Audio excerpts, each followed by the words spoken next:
I'm sure that you've seen quite a lot of reporting about President Putin's speech because, of course, it was filmed. You can watch it on YouTube. You can go to kremlin.ru and watch it.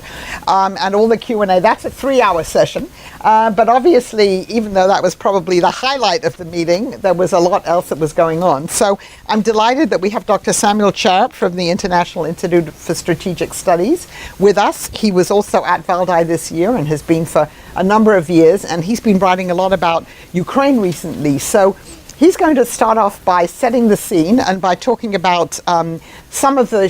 Ukraine was obviously a major theme this year, even though theoretically it was all about the new global world order. And then I will follow up with some other remarks. So delighted to have you here. Thanks for coming, and please set the scene for us. Well, thank you very much, Angela, for that introduction, for inviting me to speak here today. Although the Valdai meeting has become famous for this finale of the opportunity to have a Q&A with President Putin, they're really it's not just about the meetings with the senior officials. It's half conference and half meetings with senior officials, and they choose every year a different theme for the conference, and they gather a relatively diverse group of Russians and a relatively diverse group of foreign experts to talk about that subject. And the themes have varied from national identity last year and this year, as Angela mentioned, to global order. I can't remember previous years. They tend to be pretty big, high-level, 20,000 feet style themes. But what was interesting, I attended once in 2010 and then last year and again this year. Before 2013, so before last year, there were really two distinct events. So the conference had Russians and foreigners present, and then suddenly the Russians would disappear, and it was just us foreigners left with the senior officials to have these meetings. Starting last year, they mixed the events, so to speak, so they interspersed the senior official meetings with the conference, and the Russians stayed in the room. But the big difference between this year and last year in terms of who was there was, well, both the size and which Russians were invited. Last year was a very unique event in that there were a number of outspoken opposition politicians in an audience of 200. Was it 200? Yeah, I think, about 200, yeah. Total. And they had the opportunity to ask direct questions of, senior Kremlin officials, including the president himself. In fact, Putin himself called on them, seemingly giving them the opportunity to ask him tough questions. This year it's very different. With the exception of those put forward by the sponsors, the Russians present were not of opposition-minded or even, divergent at all. Some of them were even more Putin than Putin, so to speak.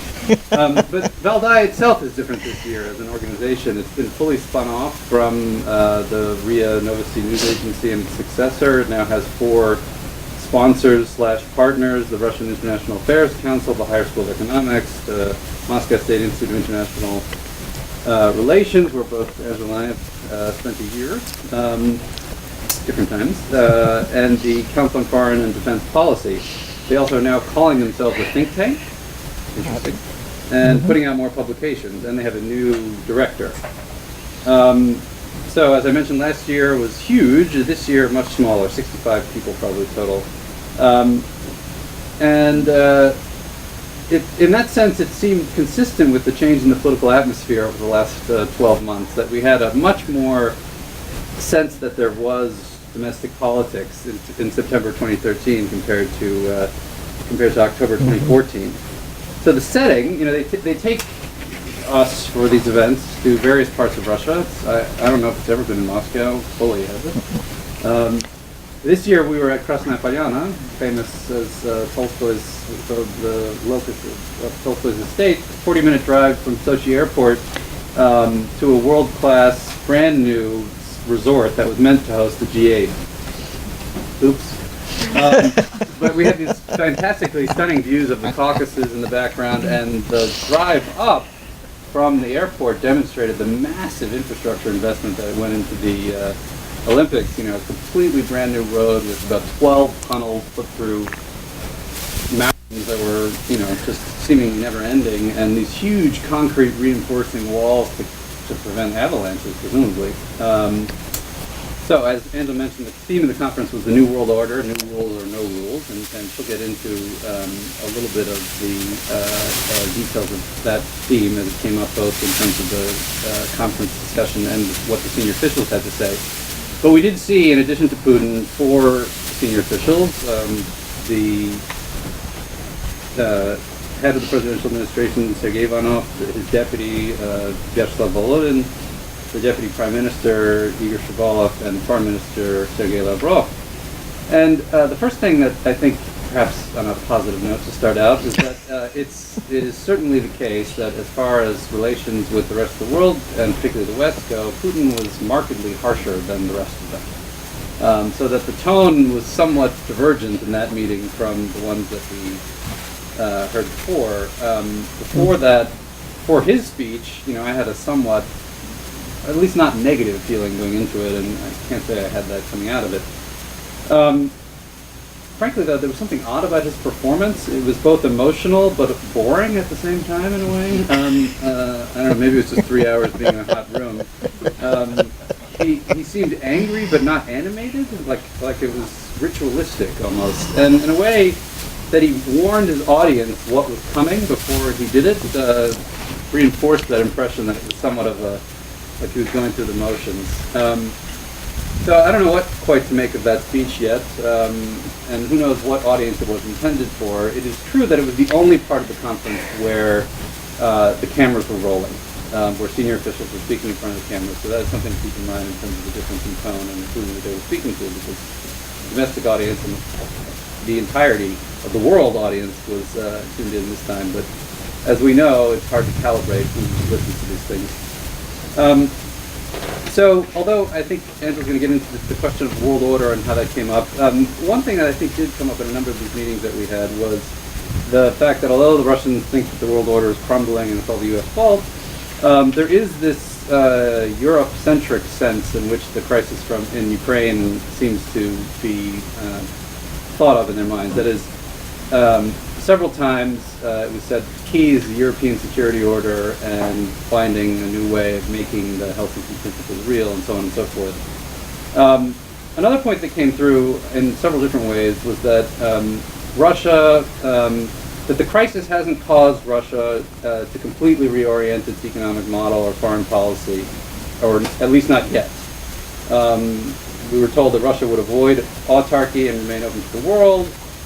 Several officials insisted to us that Russia is European and that we don't want to trade less. Russia doesn't want to trade less with Europe, and that the Asia-Pacific, the emphasis on the Asia-Pacific came before the crisis and had nothing to do with it. And it was meant, the fact that even after the sanctions, trade with Europe is 5 times greater than that with China was emphasized. And I think in terms of the potential for cooperation, despite all the bad things that are happening in the world, we did get some sense that there was openness on a case-by-case basis, despite all the sanctions, to cooperating with the U.S. and the EU. It was explained to us by one senior official that there's no cooperation between the U.S. and Russia on ISIS because they don't like our policy, not because they refuse to cooperate with us because of the sanctions. But as Putin noted in his speech, in terms of this openness to cooperation, everything has its limits, and that they might over time be forced to change their approach. On the question of Ukraine, and that's I'll say a few things about that and then conclude. I think the first takeaway was that you broke it, you, the West, meaning that the West was behind the February change of power in Kiev and orchestrated it. And what follows from that, of course, is that you bought it. That Russia's not going to pay for Ukraine anymore, and it's the West's turn now.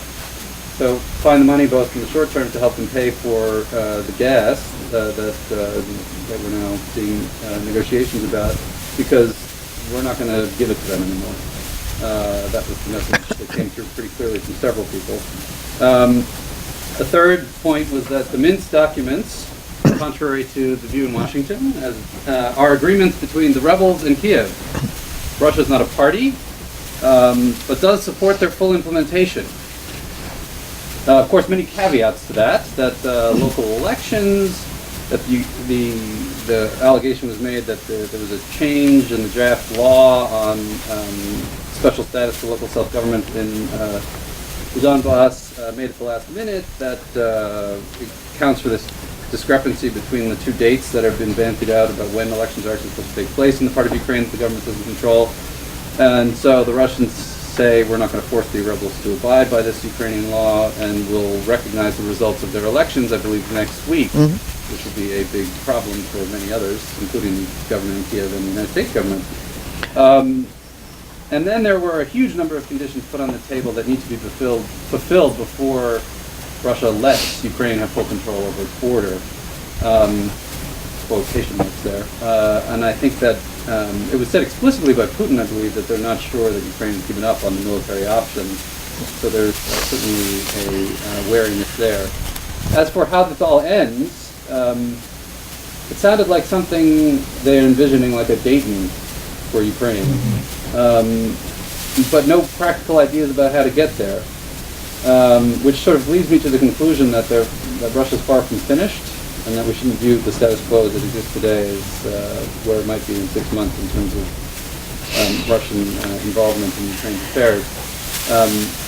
Ivanov, interestingly, while saying, a senior official, I should say, yes, right, invoked other models of governance in Europe, like Switzerland or Finland's treatment of the Swedes as potential models here.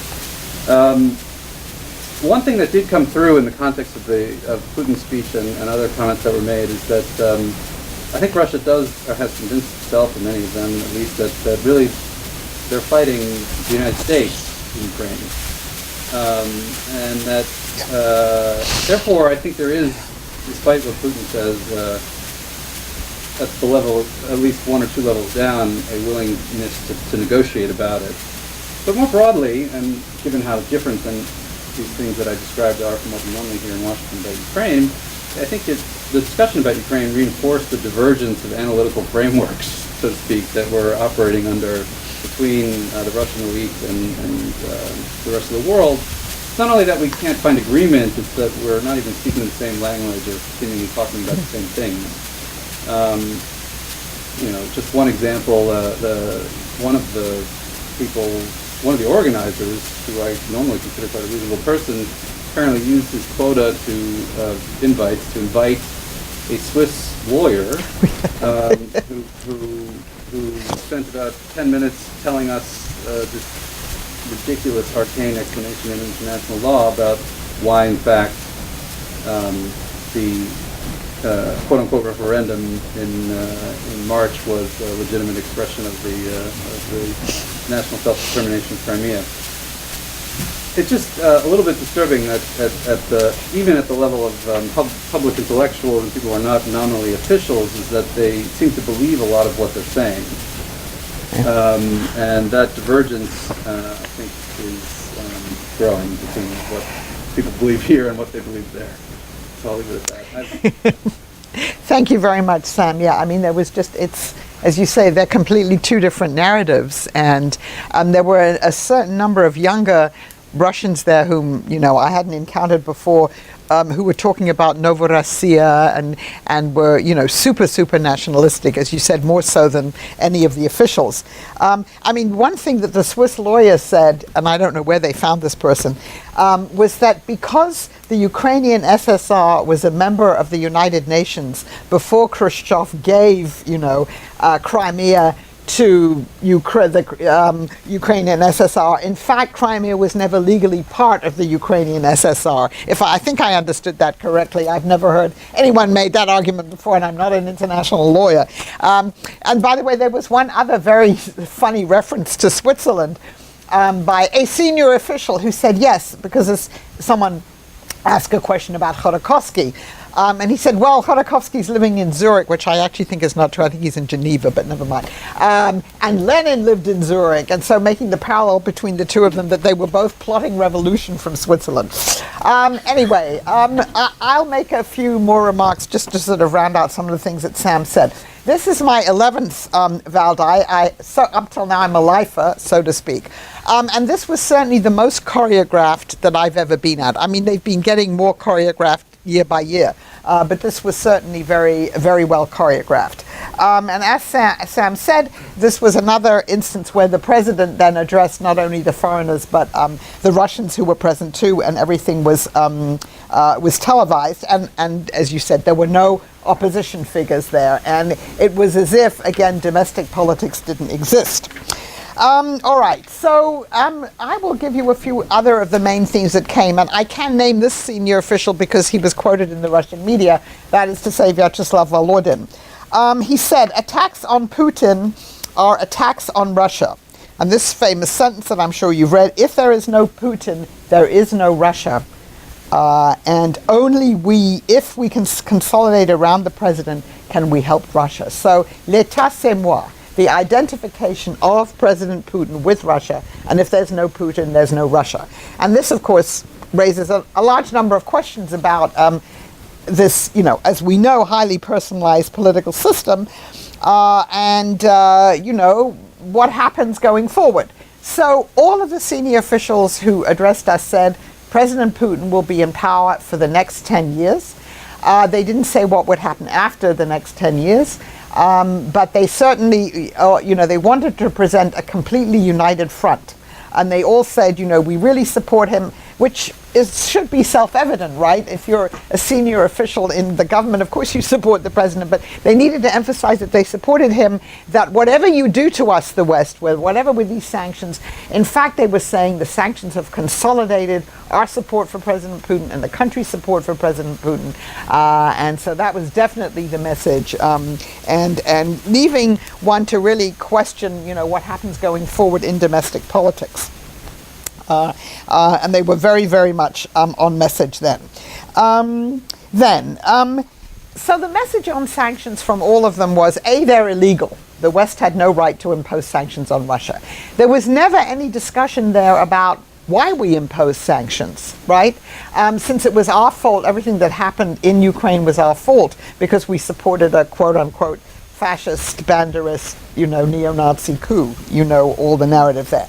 So but anyway, they were illegal, and so they're applying to the WTO, they're issuing a complaint and hoping to have them lifted.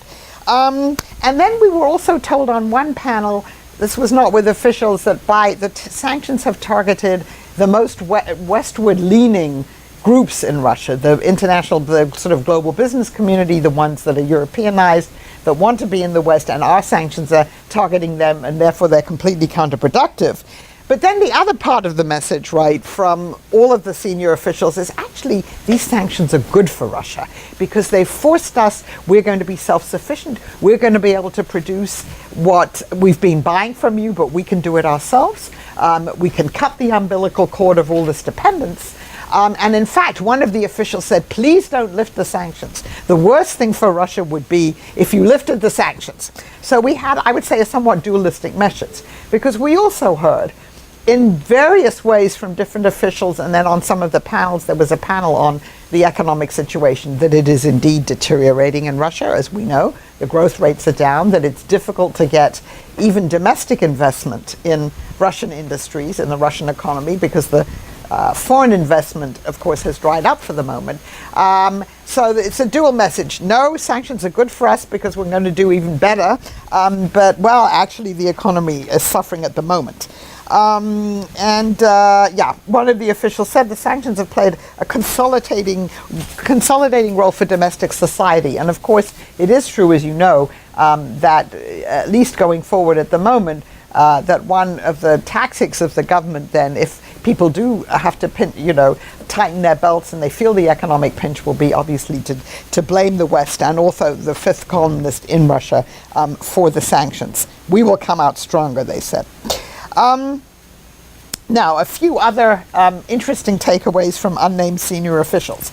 As you said, a number of officials stressed that the United States is responsible for creating the Islamic State. Why? Well, first of all, it goes back to our help to the Mujahideen when the Soviet Union was fighting in Afghanistan. And then it goes forward towards invading Iraq, destroying the Iraqi army, the remnants of which are now with the weapons fighting for Islamic State. It goes back to what we did in Libya. Again, we heard, what we did was illegal. We overstepped the bounds of the United Nations resolution, and then supporting the Syrian opposition to President Assad. So we're responsible for creating Islamic State. We were told, well, maybe we can work together, the US and Russia, in combating it, but first of all, we have to sit down and talk about how we define a terrorist, what we mean by this. And of course, there was criticism of the current US policy. The INF Treaty, that came up. Well, it was useful, it was important at the time, but it's really not clear, said the one official, whether the INF Treaty still has any relevance, any value. We have a debate about this in Russia, and we're going to see going forward. And by the way, this official said, of course, you have a debate about this in the United States too. So we didn't get any clarity on that. Moldova. We were told the situation was very serious. One official said, I hope a repeat of the Ukrainian situation won't happen there. So, and this was accompanied by an argument that Romania wants to, absorb Moldova, and that this is one of the reasons why there's a crisis on Moldova. It is true that one of the senior officials we met with, of course, cannot travel to Washington, and he did joke about that a little bit and say that, he did enjoy meeting people in Washington when he was here, but right now he can't do it. One of the other issues that came up really was the unity of the government. So, because this was stressed very much by the officials, but you may have read that Mr. Patrushev gave an interview recently where he said that the United States was responsible for the collapse of the Soviet Union. This is an argument once heard before. And by the way, we heard from several different people at this meeting that, yes, the US and the Saudis collaborated in the 1980s to lower the price of oil, and that's why the Soviet Union ultimately collapsed, because Gorbachev couldn't do what he wanted to do. And we heard that today the reason why oil prices are falling is again because US-Saudi collaboration. So, and that was an argument that nobody actually, I think, repudiated actually in these sessions. But anyway, so when asked, well, do you agree with this idea that the US was responsible for the collapse of the Soviet Union? One of the officials said, oh no, I don't believe in conspiracy theories. But what they all came back to, and this was a theme of the conference, and now I'm going to get to the kind of global order part of it, is when the Soviet Union collapsed, the United States, instead of sitting down with Russia and other countries and talking about devising a new global order, just went ahead, assumed that everyone would adhere to a US-defined system of global order and rules created by the United States. It was a unipolar moment, and it refused to take Russia's interests into account or those of any other countries, and that's why we're in such a bad situation now. It was the failure, it was the responsibility of the United States, should have then devised a new global order system, and it wasn't willing to do this. And that theme came up again and again. Oh yes, two more points I want to make before I get to the global order. On the question of the MH17, the Malaysian Airlines, you may have noticed that Der Spiegel came out a couple of weeks ago with a report allegedly from the German intelligence services, the BND, saying that they had irrefutable proof that it was shot down by separatist rebels who had, gotten hold of the Buk missile launcher and shot it down. And so, in answer to that question, one of the officials said, "Now, come on." In 2003, the BND came out with a report saying that Saddam Hussein had weapons of mass destruction, the famous curveball. If you go back and have a look at, that's what the agent was, and they were completely wrong. So if they were wrong in 2003, clearly they are wrong today. And this comes back to the theme that Sam was talking about, which is again on Ukraine. Absolutely two different, completely different stories. So let me just give you, on the theme of kind of global order and then the need for new rules, these were the titles of some of the panels. And none of these were filmed. The limits of governability or system failure, the rise and fall of states, who's who in the 21st century, leadership, hegemony, or responsibility, I was on that panel, and can a peaceful agreement on world order be achieved? And so you had these, as Sam said, thousands of feet up, very abstract discussions about global order and leadership. And it always came back to the same theme.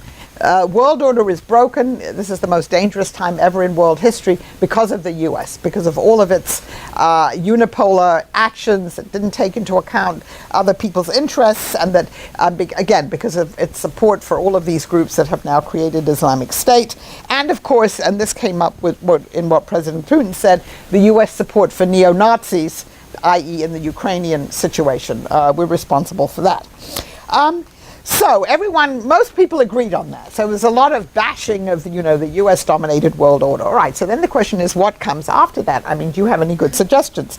So on the question of who the rising powers were, people talked a lot about China.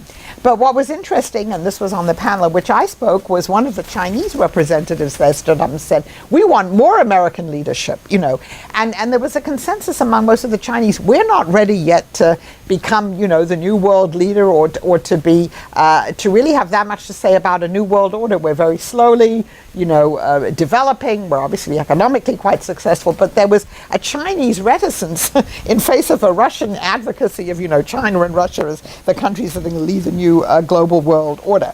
So I came out of most of these panels with, yes, we have a sense that everything's broken, but, what replaces this? And apart from the United Nations, yes, and the G20, and some of these other global governance institutions, where do you go from here? Not too many concrete proposals. And let me just finally finish with a couple of words about President Putin's speech. So it's been called Munich 2.0. You can call it whatever you like. But there was a degree of aggressiveness in the way that it was delivered, and even in the content of it, which is different from that of the Munich speech in 2007. And the Munich speech also had a number of suggestions for sort of how to go forward. Now, there's been debate about this Putin speech, and Sam may have a different view. There are some people who listened to it and have read it and who weren't there have come out and said, well, but he did say he's willing to cooperate with the United States and other powers, if we want to move forward and do something different. I guess there was that side to it.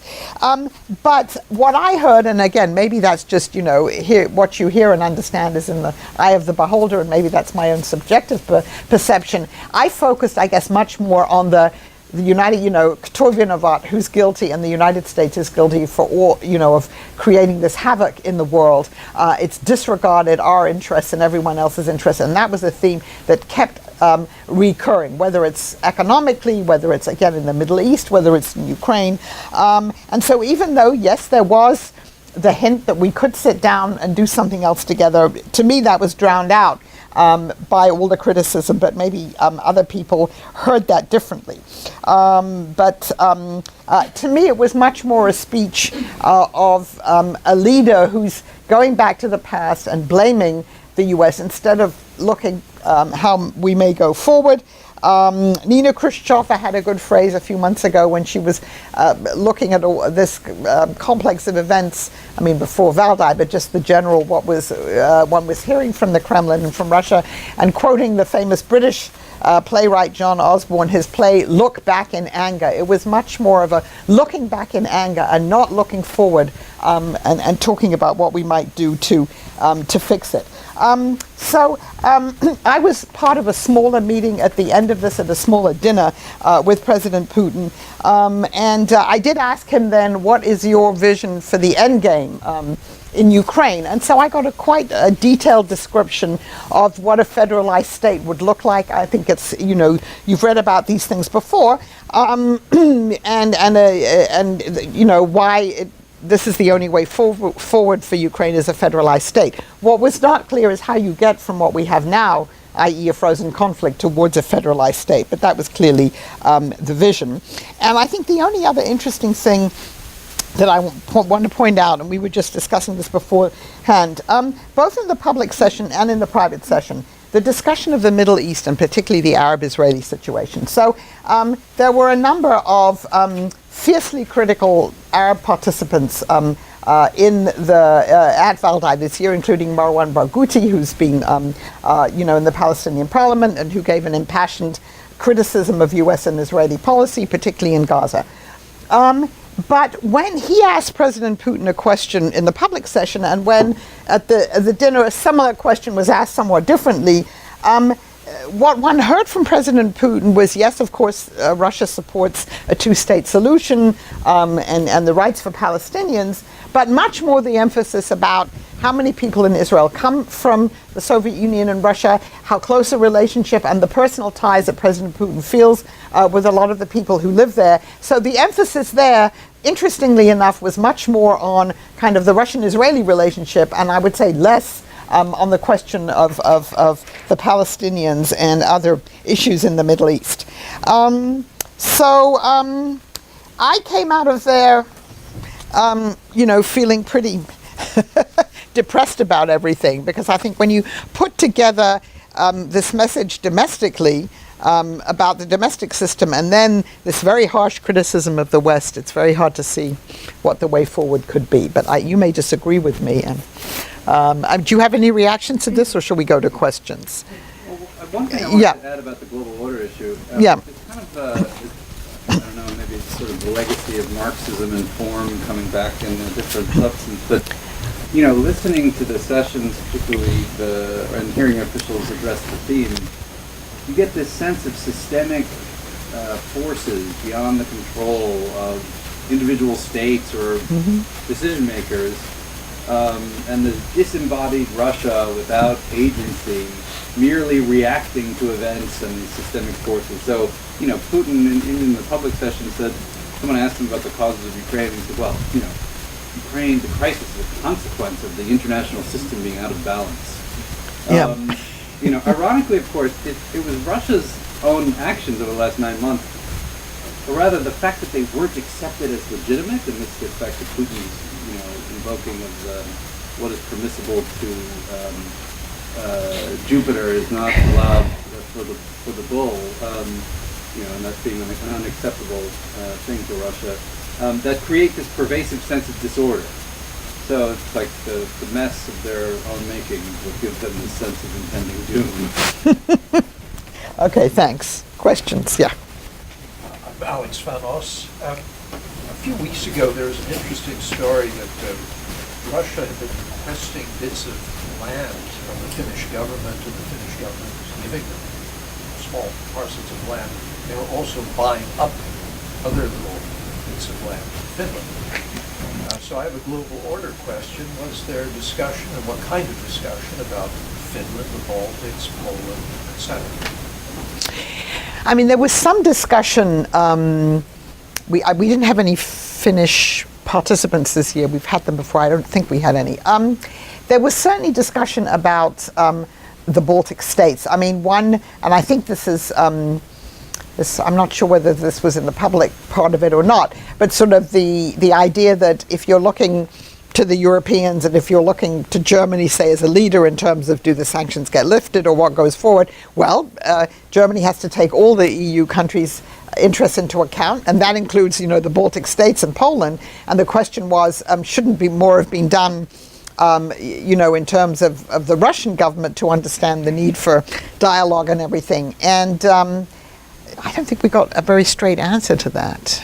Do you? Well, they cited the Biden comments at Harvard. Right. I.e., the Europeans are just doing Washington's bidding at their pressure, right? Right. Although we did the submarine incident alleged came up, and it was dismissed out of hand as further evidence of either a desire for increased defense budgets in Sweden or mental health trouble. Oh, and I must say, we did have an Estonian participant, but it was a very pro-Russian Estonian. Right, exactly. And he had some discussion with me about, it's on the same themes, that the United States forced the Baltic states to do all these things and sort of held, things over their heads before they had allowed them to get into NATO and used all kind of blackmail. So, yeah, I think he wouldn't have been the one to discuss this with. Yeah. Right. Harley. Thank you. The New York Times this morning has another Putin quotation that, of course, is going to be denied. If Ukraine wants to protect its territorial integrity, it has to stop caring about who controls a few cities. And the one time they made a mistake and invited me to Valdai, the interesting thing was the side conversations. Yeah. You know, you've been there 11 times. Right. You know a lot of these people. Was Yeah. anyone at all concerned about the Planet Putin phenomenon? That he is simply in an orbit that is radically different from the reality a lot of other people in the world seem to perceive, even the Chinese. Right. So I think, you have to look at the Russian participants who were there. Yes, I mean, there were a couple of Russian participants with whom one could have and did have those conversations on the side there. But there was, in general, very much an atmosphere of everyone was extremely careful about what they said. And I think the people who would have been maybe more open about saying that weren't invited. So I think that's the answer from there. I don't know if you had a different experience. Well, I think the concern is less about the Planet Putin phenomenon and more about what the crisis has done to Russia, about the economic impact, about the domestic political atmosphere, about the sustainability of the economy over time under these circumstances, and less engagement on the actual substance of Russian behavior in Ukraine, which I imagine is what you had in mind when you said Planet Putin and attitudes towards it. So, and in certain cases, among people who could have the same conversation about concern about sanctions, the impact, and domestic politics, would be the same people who would be trotting out the Swiss lawyer to tell you about the Ukrainian Soviet Socialist Republic being a subject of international law and therefore blah, blah, blah, blah, blah. So I think the Ukraine alternative reality is widely shared even among those who are concerned about where things are going more broadly. And I'll say one other thing to that. I mean, on the question then, without Putin, there is no Russia, right? So then talking to some of these Russians, okay, everyone's mortal. The president is obviously a healthy 62-year-old, but, in the end, everything comes to an end. So what systems are in place? How does this work? What's going to happen? And that's something where people they shrug their shoulders, because I think right now a lot of Russians don't have any answer. Who are the next people? Russia goes away, of course. Well, interestingly, Yeah. Putin was asked what he thought about that comment, about the questioner telling him that it was one of his own senior officials who made it, and he said, he dismissed it. He said, Yeah. Russia will do just fine without me. Yeah, that's Good true. that someone gave him the opportunity. That's true. Yeah, in the back there. When they were discussing the sanctions, did any of the Russian officials focus on the Sino-Russian relationship? And if so, they speak on, I guess, the gas deal or how Russia would come to become more reliant on China? Or did that play a role in the discussion? Well, I think do you they recall from that? explicitly Right. denied that. Meaning, but what I said earlier about the Asia-Pacific, new emphasis on Asia-Pacific and Russian policy not being a function of the crisis was a way of saying, we're not doing this because you're making us do it. We're doing it because you're doing it too. The same reasons that the Americans are getting involved in the Asia-Pacific. So, in public, at least, there was no confession of the way in which their options are becoming more limited. So it was in fact, it was striking that several of the senior officials emphasized that the Asia-Pacific, Russia's pivot, however you want to call it, was not a function of the sanctions and the crisis. As if, again, the same point about unity. Something weird when the message is that consistent. They doth protest too much. Right? Yeah, I mean, they certainly talked about their growing an important relationship with China, but there really wasn't very much emphasis on the Sino-Russian relationship. It was very much focused on blaming the West for everything and then Russia. And as I say, and the Chinese participants themselves being very cautious about saying, we want to lead the world in devising a new global order. Together with Russia. Together with Russia. Yes. Peter Hickman, Foreign Service. Foreign Minister Blackwell was quoted. I just saw the quote a day or two ago, and I don't know, was he at Valdai? Yes. He may have said this there about Ukraine, that Ukraine should not be pushed to the left, the right, or east or west, develop on its own. Did that quote come from Valdai, and did he say that? I'm sure he's reflecting what Putin would have said, but Yeah. does anybody believe it? I mean, Well, there's a lot of the idea that it was an artificial choice imposed on Ukraine by the Europeans with the association agreement, either or, was mentioned, I think, several times. Yeah. And generally speaking, that's something you hear from senior officials, that, this was a mistake. But it was all the Europeans' fault. Well, and then and then you also had on the podium with President Putin, right? Former French Prime Minister Dominique de Villepin, former Austrian Chancellor Wolfgang Schüssel, and they both, in their own ways, criticized the way that the European Union had gone about negotiating with Ukraine. And there were quite a lot of Europeans in the audience who were very critical of what the EU had done. So that was just music to the ears of the Russian speakers. Yeah. Which, in a way, the Estonian participant is, I suppose, an extreme example, but they Yeah. feel, with the exception of the Americans, broadly speaking, Yeah. who were relatively diverse and were open to being critical, a much more carefully picked crowd than in previous years. Yeah, I think that's true. And fewer of them, too. Yeah. Dominique de Villepin was the press officer of the French embassy here at one time. Oh, he was? Yes, he was. Okay. But Yes, Kelly. Yeah, I think we're a little bit more about the Sochi-based part of the excursion. Was there any discussion of some of these claims that all these countries in the Olympics now look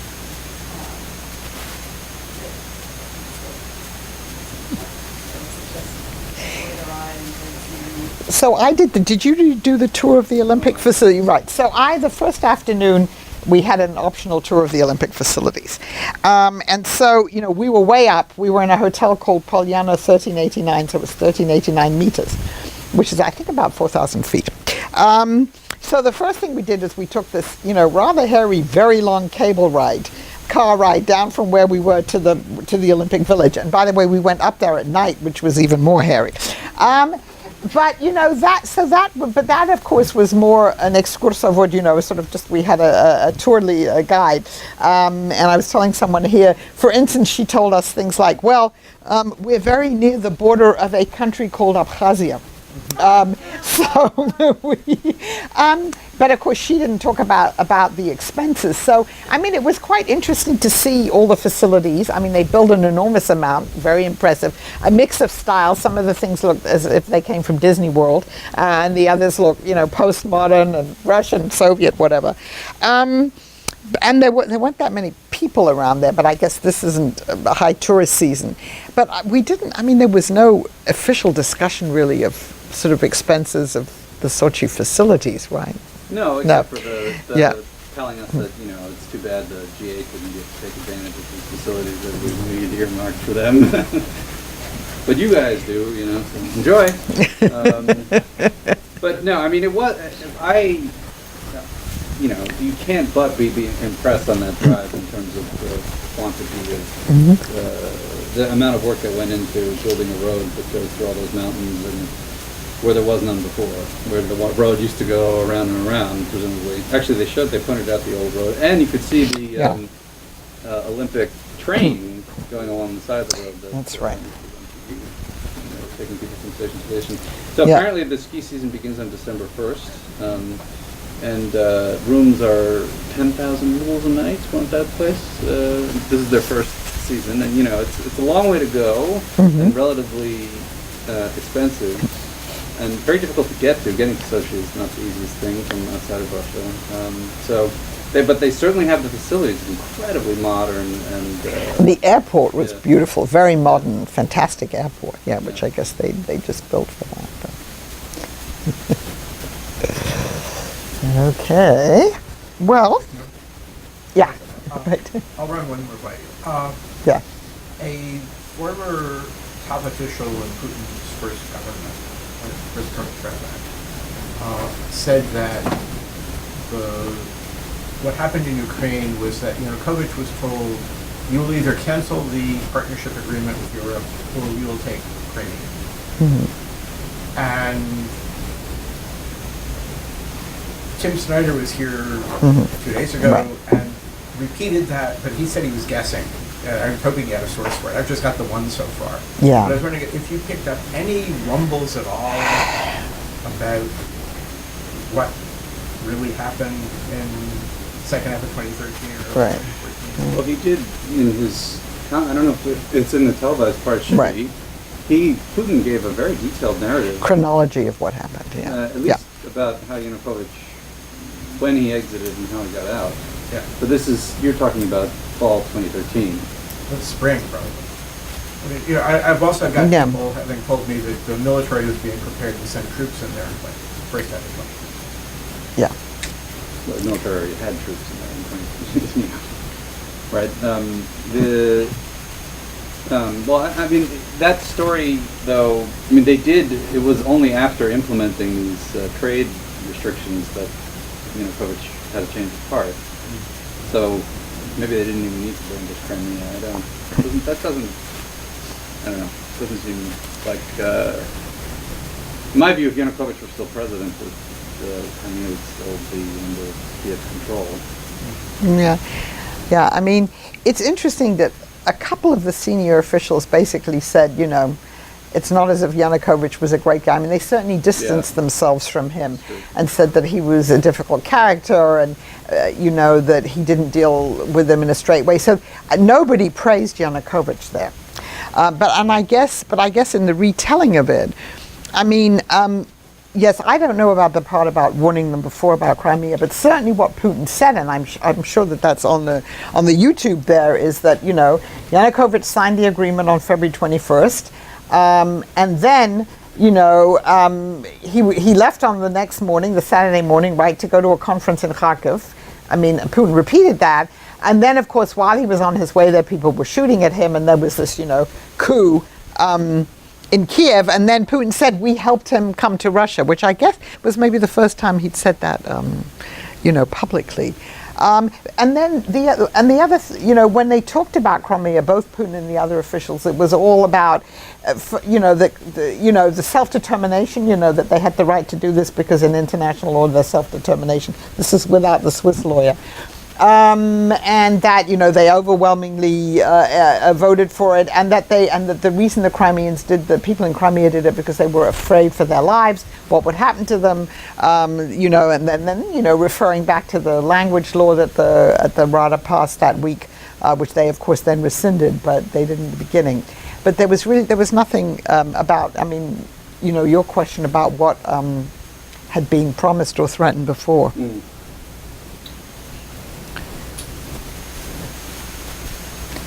All right. Any other questions? If not, yes, Margie. Right, yes. There is one other thing. Did anyone crow about the Olympics of Surveyor as having been terrorist? In other words, there was an opportunity there in terms of propaganda to really emphasize the success. But we're already so beyond that in terms of world politics that I was just wondering whether that particular spin was lost in the shuffle, shall we say. That didn't come up in anything. It didn't come up at all. So we have Right. to redefine who's a terrorist. Even though we control ISIS. We control ISIS. We have to redefine who's a terrorist. See, the controls yeah. everything, it just was so in effective way. So it's There was, very efficient. right, there was reference made to the 1990s when the U.S., was supporting, quote unquote, criticizing Russia for the war in Chechnya when they were, fighting terrorists and the U.S. So no. We did, I mean, I have to go back to my notes and see who brought that up, but that certainly did come up. Misunderstood Chechnya. We misunderstood Chechnya, and that's part of how we contributed towards, all of these problems with growing, terrorism. Allegations of disproportionate use of force in Chechnya. We didn't hear that once in the context of the anti-terrorist operation in Ukraine. In Ukraine, yeah, Double that was. standard. Yeah, no. Yeah, there was definitely a lot of that there too. Yeah. And no one pointed out to them that outside the Middle East, the country that has sent the most fighters to ISIS by more than double anybody else Right. is Russia. It's Russia Well, now. they did comment on that. Yeah.